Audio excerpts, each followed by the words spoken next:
Hello and welcome to Michael's Minty Music for today. Today we review Avril Lavigne's 2007 album, The Best Damn Thing.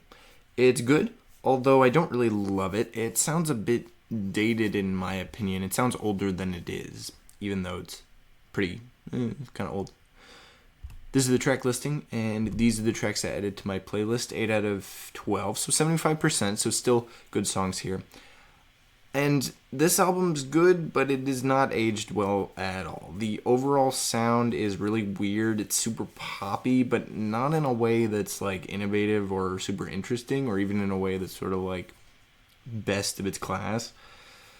There are songs here that sound like more 90s throwbacks combined with some amount of rock stuff that sounds like her previous albums, but it's kind of in the background and not full front anymore. There's a bunch of songs here that sound like the band No Doubt from the 90s, and there's a track, Everything Back But You, sounds like exactly like REM, End of the World. In general, though, the songs sound like early 2000s sort of basic pop tunes.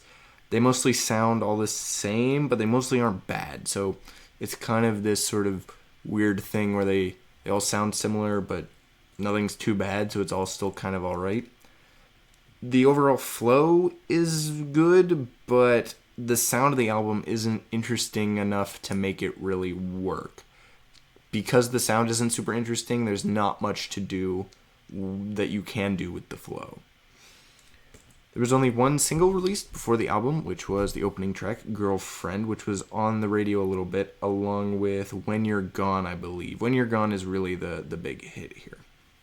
My favorite song here, though, probably gotta go with 10th track, One of Those Girls, although Everything Back But You was also pretty close. Those two tracks are definitely top two. Both of them are harder rock that are still a bit poppy, but not as much as the rest of the album. Now, I rank this album worst out of all of Avril Lavigne's albums I've heard so far. I definitely don't think it's better, or I definitely think it's not as good as her first two albums.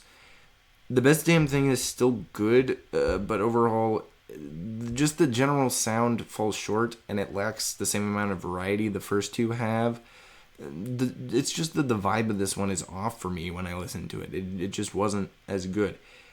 I didn't really like the lyrics as much as the other two, and I can usually get past lyrics, but I don't know, this one, it didn't sit right with me for some reason.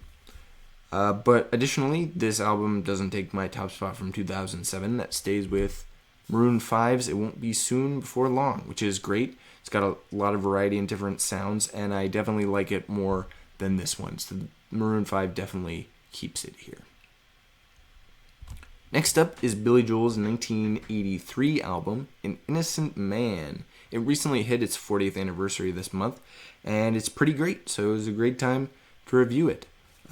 Also, interestingly, a bit of a throwback album here, but I think it works pretty well. So stay tuned for that, and as always, stay minty.